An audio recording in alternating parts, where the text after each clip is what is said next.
Hello, everybody, and welcome to the Light Council series.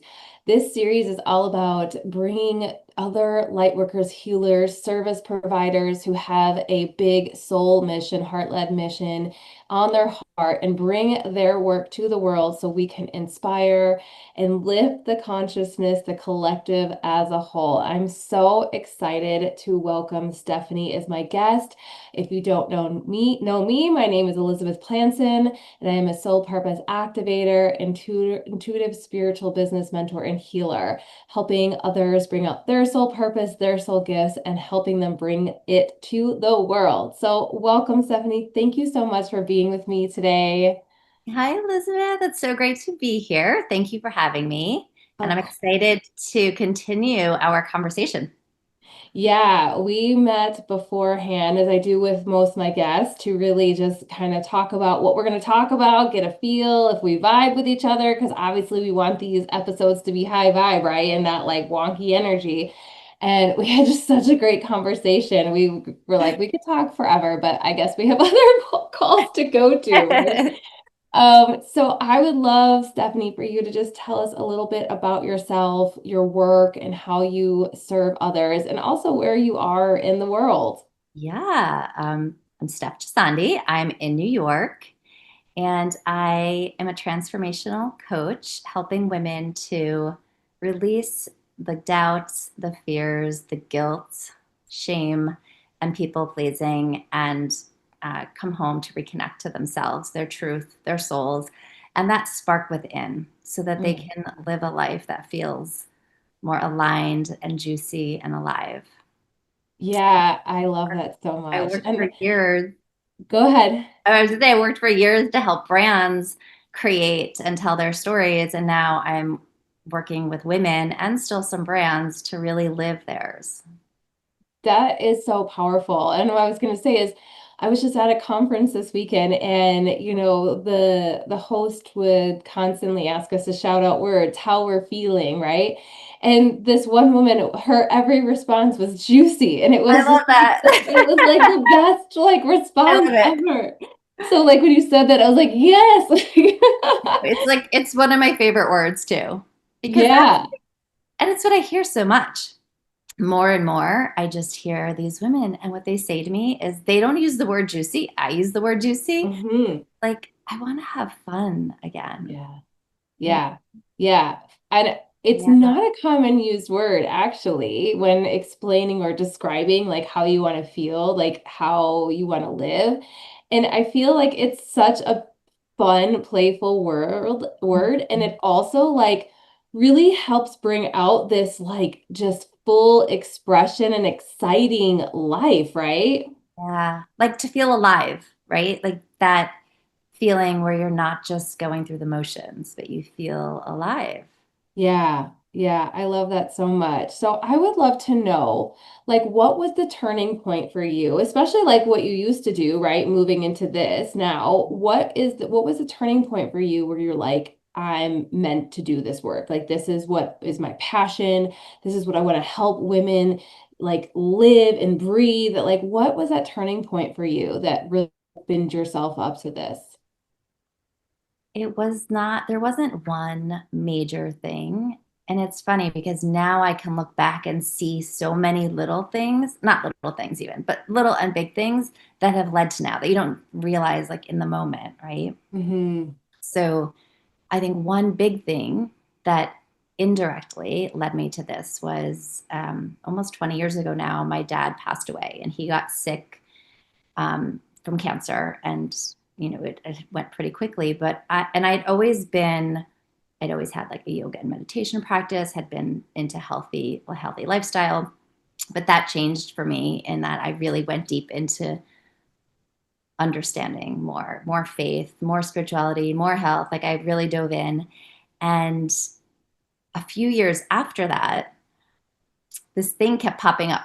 And I don't know if it's an ad. I have no idea how it found me, but a thing was Hmm. popping up. And I decided I needed to do it. It was the Institute for Integrative Nutrition. So it was a health coaching certificate. And there was no logical reason, like financially, work wise, why I should do it. I just felt like I needed to do it. And Yeah. so it wasn't like an intentional thing and it didn't directly lead me there, but that was like, I think probably one of the things that I can look back on to say it was definitely an impetus to where I am now. And then slowly other things, right? Like my divorce. Um, Mm-hmm. God, it was such a hard time, but it really helped me to overcome guilt and people pleasing. Again, it's not something I set out to do. It was like survival, but Yeah. it helped me to overcome it. And I didn't realize it at the time until, a few years later looking back. And then working with my first coach is the thing that really shifted it for me to say, I had worked with therapists and had done so much of Yeah. my own healing and the different tools in the work, but working with my coach shifted everything for me in such a Mhm. like seemingly small way, but really impactful way. And I Yeah. just felt like if this can have a change difference like in my own life, I need to help other people do this. Yeah, I love that. And that's like, I think there is definitely a time and a place for therapy 100%, but I feel like, and this is my belief, that it can take you so far. And then after that, that's where like the coaches and, the healers come in the sense of to take you over to this Mhm. empowerment stage, right? And really um, be able to self-regulate, right? And be able to identify and kind of like talking about too, where like for me going through my finding my purpose, right? I'm so aligned with your story because for me, it was like, I know I'm here to do something else. And I don't even remember how I found this Facebook group, but a Facebook group popped up and I was like, yeah, let me join that group. And then I found my first mentor in there, right? Like, and Yeah. that helped me. And my second mentor was a manifestation and mindset coach. And going through that work and really mastering that work changed my life in such a profound way, too. I was like, oh my God, like, I wish everyone knew this information. I wish everyone had this info, right? And then it was like, well, hello, we can help bring it to the world, right? I know. And it's like, it starts as just like a sharing, right? Like it wasn't, I think for me, it was that people noticed it. Like when I was going through this, like releasing guilt and shame and all of this stuff, I would have friends be like, I love how you just like say no to things.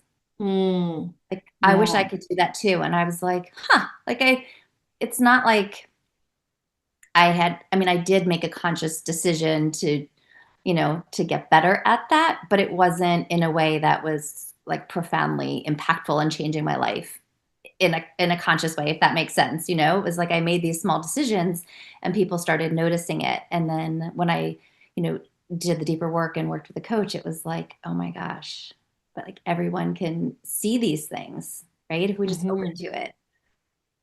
Yeah. And so, like, talking about guilt, I know we talked about this in our conversation, like, where it's been said that guilt is one of the, like, it's a lower vibration emotion, right? And it's almost like a waste of energy. Yeah. So, like, talk to me a little bit about, like, how people can recognize when they're in this guilt stage and maybe one tool or technique that they can use to kind of release it or flip it or just, let that go where they can release that guilt where they're like no longer just stuck in that. Yeah. So I think the first thing is like awareness, right? So Mhm. what are the things that you're feeling? And I mean, guilt is kind of obvious in that you're like, I say no to the thing and I feel guilty, right? I say Right. no to this person, I feel guilty because of the stories I make up along with it. So when you Hmm. start to recognize like the pattern, being aware of like, okay, if I say no to this, what's happening? I'm gonna feel guilty. Why? What's the story? Then you go down this whole path of like, is it true? So it's getting curious. So not judging it for the guilt, but getting curious about it. Hmm. And really, and there's a whole like series of tools, right, that we could go through on that. But I think it's the awareness of it. And most people are aware of the guilt and they don't like it. But then it's deciding that you don't want it. Mm. Right. And for Yeah. me, how I overcame it was again kind of survival. It was deciding that I was worthy of my own feelings, of having what Mhm. I want to, that my feelings matter, and that I wasn't a bad person for choosing the things that were going to nourish or heal or support me and my life. Right. Yeah. So it Yeah. was really deciding it and then over and over again deciding it and, through these tools and awareness, practicing it. And really like you start with the tiniest thing, like the smallest thing. And it feels like, oh, well, like I survived it, right? Like I'm okay. And actually, it feels really good. Like I just honored myself because the guilt, Yeah. it's like little betrayals of ourselves. So each time you Hmm. do it, it strengthens that muscle and it feels better and it becomes easier. And there's other things that happen with that. So it's like you release the guilt and that is like people pleasing. And so you let Hmm. go of that and you feel like more secure in yourself and like rooted in your yes or your no. But what I found too is with that, we also hold on to expectations of other people, right? How they should be. And if they say no to us, then they must not like us or they're mad at us or there's something. Like we make up the stories and we hold on to these expectations, Yeah. then make us suffer when they don't go the way we think they should go. Right. So by releasing that guilt, I also release the expectations. Yeah, I love that so much. I think it really does go hand in hand, right? Like, yes, releasing the guilt on yourself, but also releasing the expectations of others to do Mhm. things that maybe we like. And it's almost like just because it's the way we were brought up, right? Like you're expected to show up to everything that you have an like you feel, you have an obligation to Everything. be there for your friends and family, right? Like you Yeah. made a commitment to be in a friend's life, you should be there, or your family, so you should be there.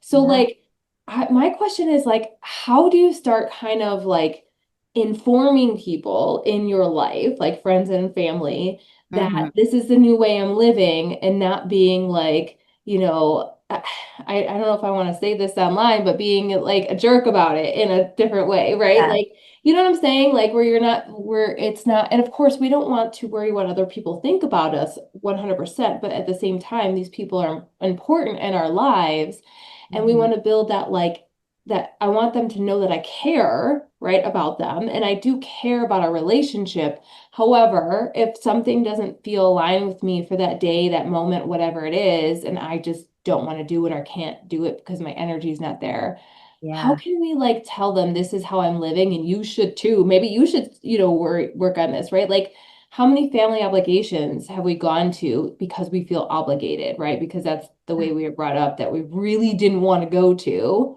but we are worried about how like they're gonna, you know what I'm saying? Of course. Yeah. And that's the expectation. And some of it is like you said, it's how we grew up, right? So you Yeah, were to say, I'm not going to go to that thing. And then the reaction might be like, you're not. Like, what? You have to go. right. You're like, that's, it's everyone's own conditioning that's carried forward. And so we're used to that. We're like, oh, well, I don't want to make them uncomfortable. So yeah, Hmm. I'll do it. Right. Or you don't like if it's your parent, right? And it's a family thing, you don't want them to feel embarrassed because their kid didn't show up. Yeah, so it's everyone's own stories, It's like it's kind of silly when you think about it. I mean, it's real, like the feelings are real, but it's a little bit silly when you think about it. Um, so I mean, I didn't tell people I was doing it. I just did it.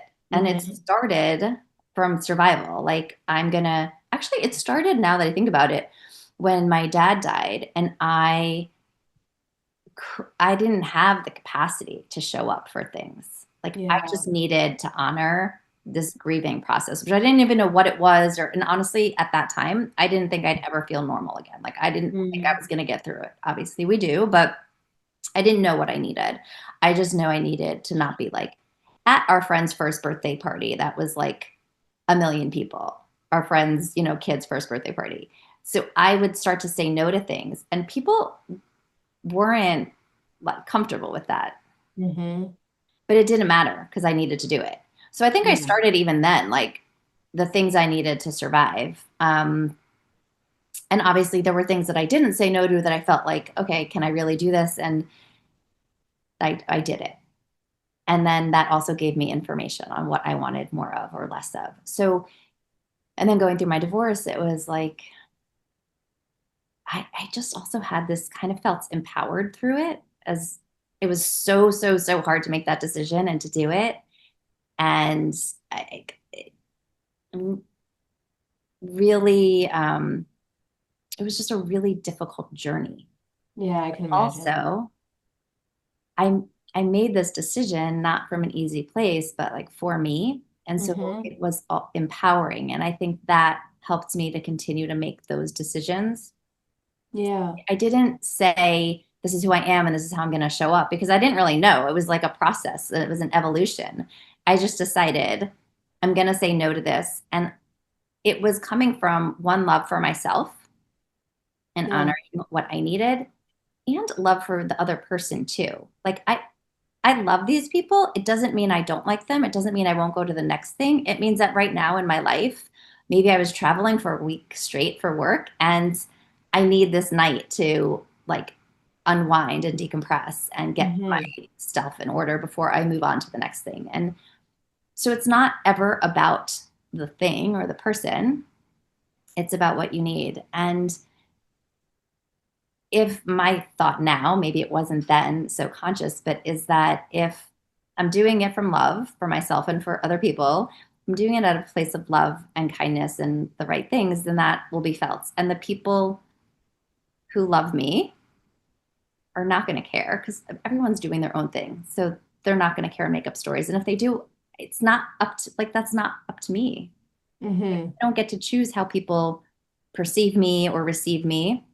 Yeah. So it's easier to worry less about what people think. And I also, part of it is trusting the people in your life, right? That they are going to, if something is like upsetting to them or isn't working for them, or they need something from you, you have to trust that they're going to ask you for it and that they're going to tell you. And if something is bothering them and they don't, again, that's not on you. Hmm. So it's like Yeah. trusting yourself, trusting other people, loving yourself. And then the energy, I think we talked about this a little bit, that the energy behind doing something out of pure guilt, like no one really wants that energy, like Right, because it will be felt when you're there and you're miserable, right? And you're not really there. You're not really present. And I think a lot of it too is, yeah, it brings to mind something that Bob Proctor used to always say. If you're not familiar with Bob Proctor, he yeah, was I love them.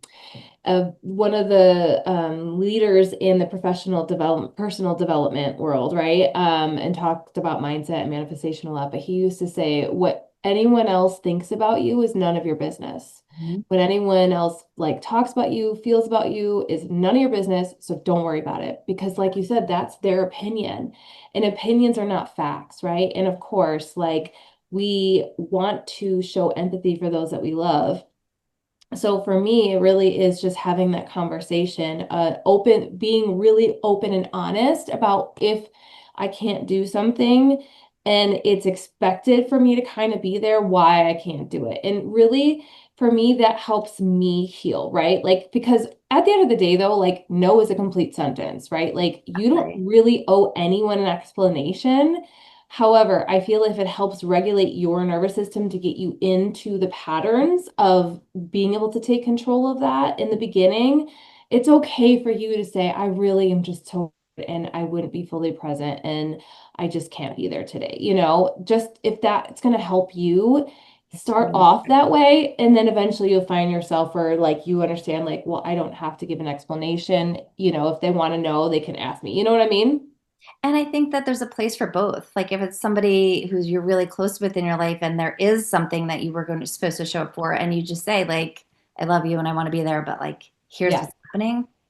And then there's other situations where it's probably the stronger thing to just say no without an explanation. But there's the energy in that too. Like, where is that Mhm. no coming from? Like, what is that? Like, is it because you think that they're going to be upset? Like that, like wanting to be liked by that person, or um, like accepted, right? So the no is it's different, right? You can just say no because Hmm. you're not worried about like the connection is different, if that makes sense, right? Like the no, like the hard no without an explanation, I think is more of like a protection of yourself and like that empowered state to say, I don't need to hold on to whatever that outcome is or whatever that person is thinking with any of it.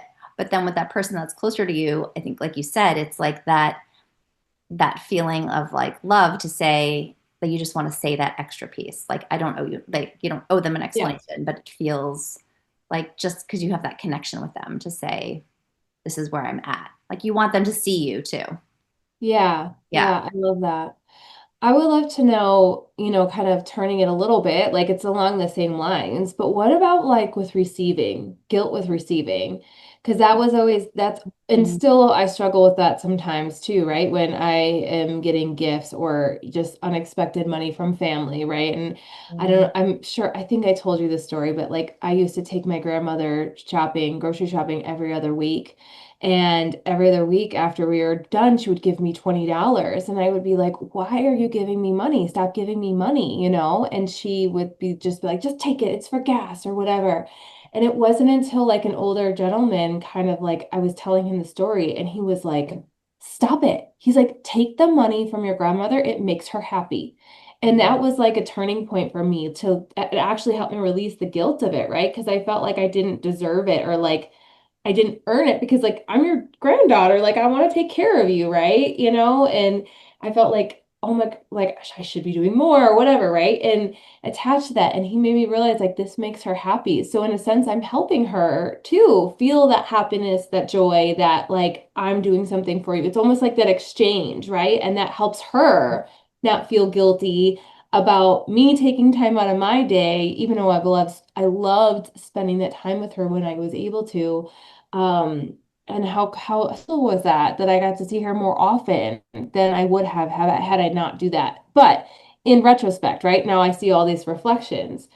But like in the moment, like when you're getting something from someone because you need it, like maybe you really do need it, but you still feel this like, oh no, I owe you, or like I'm not deserving of this. Like, how would you like suggest people release that type of guilt? Yeah, that's such a good question. And I love that story. Yeah. And yeah, I think that that's exactly it. Like that person is offering it to you. If she couldn't, she wouldn't. It's Hmm. giving her joy to give this to you. And like Yeah. you said, like she probably felt like it's an exchange. Like she's here doing something for you, and this is what she feels like she Hmm. can do for you, you know? Yeah. Yeah. So I Yeah. think remembering that just like we want, like if we were to give someone a gift and they were going to reject it, it wouldn't feel nice because like we want to do that out of like the goodness of our heart, right? Yeah. Like it Yeah. makes us feel good. So honoring that thing, like accepting it and receiving it is honoring what that like the love in the other person too. Hmm. Yeah, no, I love that. And I think I've done a lot of work around this for sure, right? So Yeah, much. And I think for me too, a piece of it was worthiness, right? Like I feeling was just worthy and gonna say that. receiving, right? Totally. And so I think if you're going through this, that's something to look at with all of this, right? The worthiness of being able to choose Yeah. for yourself, receive for yourself, and also on the manifestation standpoint, right? Like if the universe is offering you gifts and money and you say no, then you're telling the universe, no, I don't want this. I don't want money because we don't like we always want to dictate how we receive things, right? Totally. And you're asking for more and then the universe gives it to you and you're like, no, no, no, no, thank you. And they're like, the universe is like, well, what the heck? Like you asked for more, I gave it to you. Now you're telling me no, fine, I'm not giving you more anymore. Mixed Like message. You're sending me mixed messages here. right. You're Like, like, what's happening? Like, no, we're not doing this. So right. another point to point out there, right? Like, Yeah, no, I we think need to. worthiness is such a big part of all of it too. And that's something that Mhm. it all, it's like, it's also intertwined, right? The guilt and the worthiness and like knowing who you are and like being able to allow the things that you want, like desires another part of it, like the guilt for wanting the things that you Mhm. want.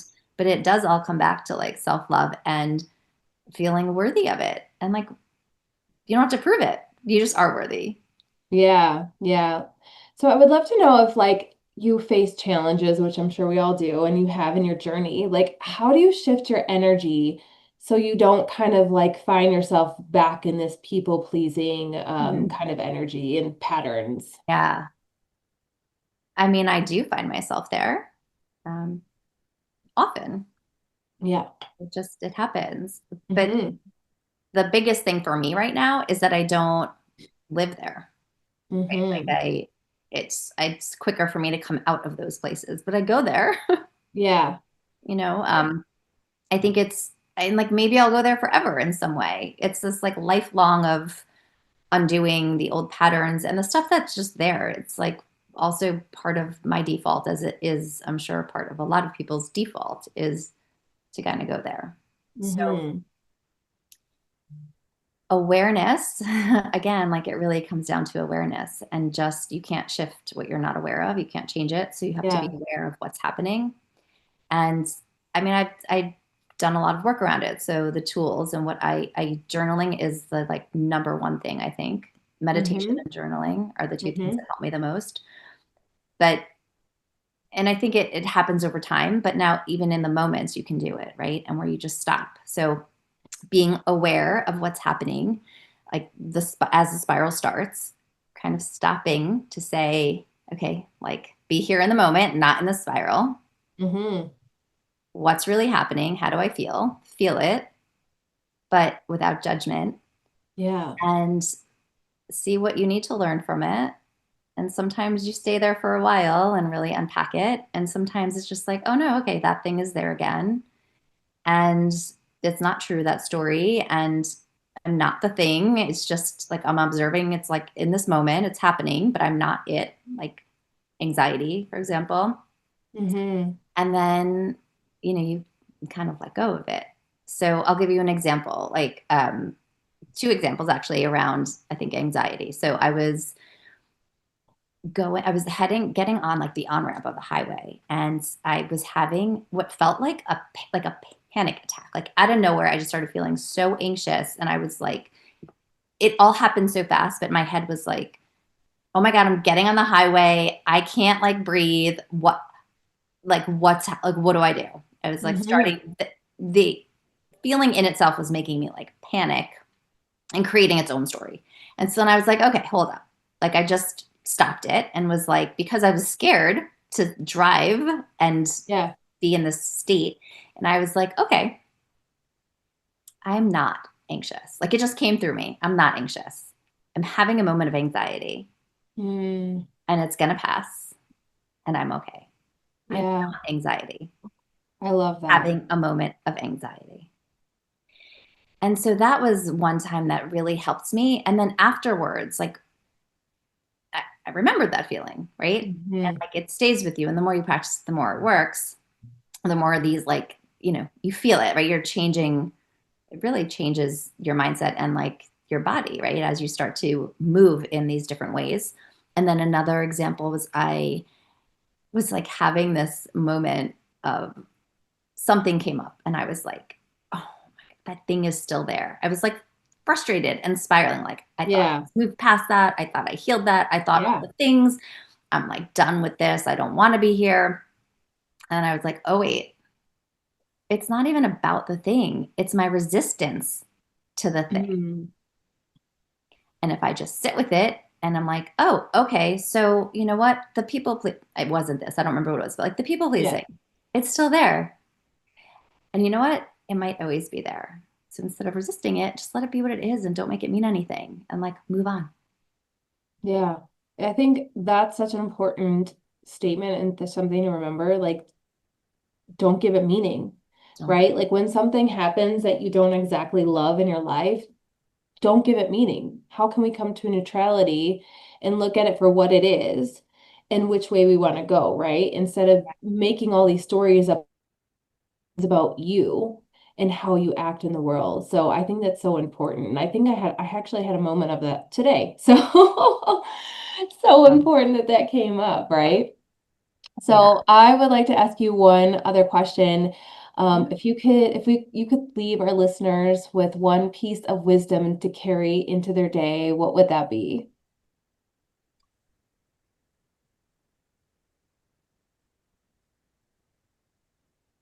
to keep coming back to the present moment. I love that. So Like important. not in your head, not worrying about all the things that are coming next and or the comparison trap, comparing yourself to everyone's highlight reel, but just keep coming back to the present moment and like breathe, hmm grateful for what is. Yeah. I love that. It's so beautiful and such a great reminder, about all of it, right? The comparison, worrying about the past and the future, just coming to the present moment, because that's all Yeah. we have is now, right? Because all those things take us out of the present moment. And when Yeah. you're in it, you can breathe a little easier. And it's Mhm. simple. It sounds like a simple, and I know people say it all the time, but really, as you practice it more, it really does help. Yeah, I love that. So, tell us where, people can find you or how they can work with you and like what other ways that you work with people. Yeah, so I work with women one on one through a one on one coaching program. I have a group coaching program that's not currently running. It's called the People Pleasing Fix, but I'll kick that up again at some point. And I'm just starting to host some retreats, local workshops, and some local events. You can find me on Instagram at Steph Gisondi or my website, stephgisondi.com. Yeah, I'd love to Amazing. come by and say hi. Awesome. And I will definitely, tag you on social media as well on here. Thank you so much for being here and this conversation. I so loved our time together. And if you have, of course, reach out to Steph with any questions or if you want to work with her. And we will see you next time. Take care.